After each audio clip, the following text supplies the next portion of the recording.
What if I told you Ottawa just topped North America for quality of life, is moving billions in real estate, and could soon see faster trips to the States, while global politics rattle the loonie and reshape our trade playbook?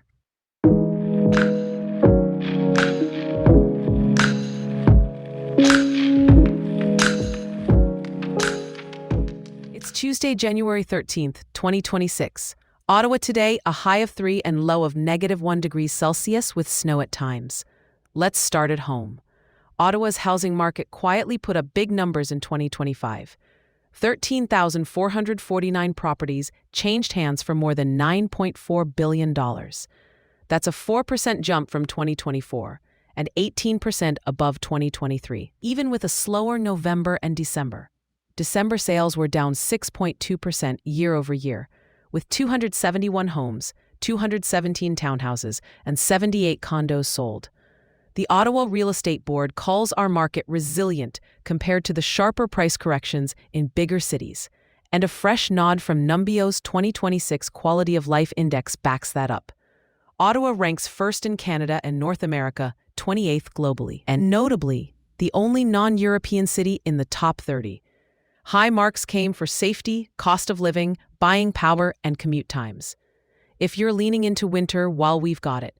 There's snowshoeing under the stars and cross-country ski lessons around the region.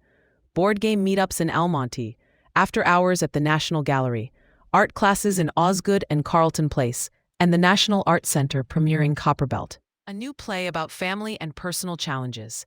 Communities like Embrun, Pakenham, and Laurentian Valley are hosting winter carnivals, and Kingston's got a mountain film festival for your vicarious travel fix.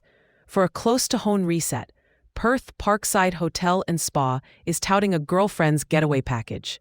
To travel news that matters if you fly to the U.S. Canada and the United States say 2 new pre-clearance projects will advance this year.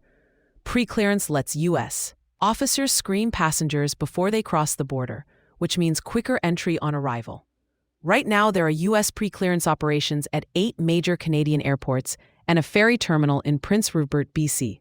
In the 12 months ending September 2024, more than 16 million people were pre-cleared to fly south, with 3 out of every 5 coming from Vancouver, Toronto, or Montreal. The U.S. ambassador had previously questioned expansion amid dips in Canadian travel, but both sides now say they're pressing ahead with staffing reviewed to match demand. On the national stage, Prime Minister Mark Carney is on a high-stakes trade swing. He's in India to repair frayed ties from the Trudeau era and diversify markets as global shocks persist. Then on to China to talk trade, energy, agriculture, and security, an attempt to recalibrate a strained relationship while tariff disputes continue to sting Canadian agriculture. There's also a climate and conservation angle. Ottawa is in talks with coastal First Nations on major projects and protections in BC. In April, Carney is slated to meet Brazil's President Lula. Both have publicly condemned U.S. intervention in Venezuela and stressed international law. That overlaps with domestic labor news.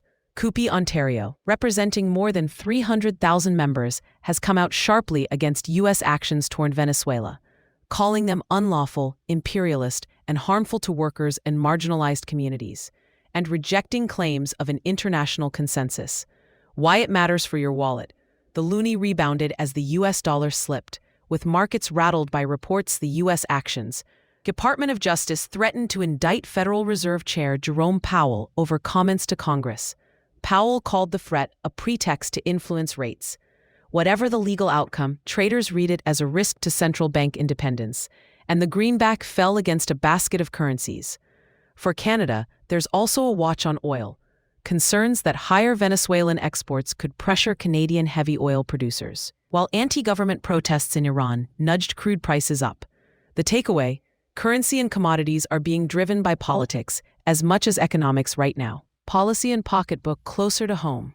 Parliament ordered a fee on airlines to fund the processing of air passenger complaints more than 2.5 years ago. But Transport Canada and successive ministers have been implicated in delays. The Canadian Transportation Agency is still using about $30 million of taxpayer money annually to handle complaints, with a backlog now above 88,000 cases. And at Queen's Park, the Ontario government has spent nearly $270,000 on external legal fees to appeal a court decision that blocked its plan to remove bike lanes in Toronto. Justice Paul Shabas found that ripping out lanes could raise the risk of harm, engaging the right to life and security, after a challenge from Cycle Toronto, an advocacy group now asking why those funds weren't used to tackle congestion directly. Sports time. Soccer first. Atletico Ottawa has signed midfielder Tim Arnauld from CF Montreal to a 3-year deal. The French-Canadian adds depth and distribution to the middle of the park, a useful pickup as the club shapes its identity for the coming seasons. Around the NHL, 2 big storylines. The Montreal Canadiens surged late to beat the Vancouver Canucks 6-3, scoring 3 in the third. That's 6 wins in 8 for Montreal. Jakub Dobes stopped 20 in his first start since January. Vancouver's skid continues, 7 straight losses, 9 of the last 10, with injuries forcing emergency goaltending call-ups. Nikita Tolopilo made 35 saves in his first NHL start since December. Out west, the Toronto Maple Leafs snapped Colorado's 17-game home win streak with a 4-3 overtime thriller. William Nylander finished it, handing the Avalanche their first non-regulation home loss at Ball Arena this season. And if you're tracking bench bosses, Craig Berube's seat in Toronto looks pretty secure. Since the firing of assistant coach Marc Savard, the Leafs are 7-0-2, part of a season where tighter standings have given head coaches across the league a bit more breathing room. One more cross-border file to watch. The Canada-US-Mexico Agreement Review is coming up, with premiers meeting January 29th as part of a broader push to steady trade amid the US-China spat and shifting supply chains. Expect agriculture, autos, and digital rules to headline that conversation. For Ottawa's tech scene, especially companies working at the intersection of AI, climate data, and clean energy, market access and regulatory certainty will matter as much as investment. That's it for today. Ottawa leads North America in quality of life, but the forces shaping that, from house prices and public infrastructure to global trade and energy, are moving fast. We'll keep you ahead of it. Thanks for listening, and we'll be back tomorrow.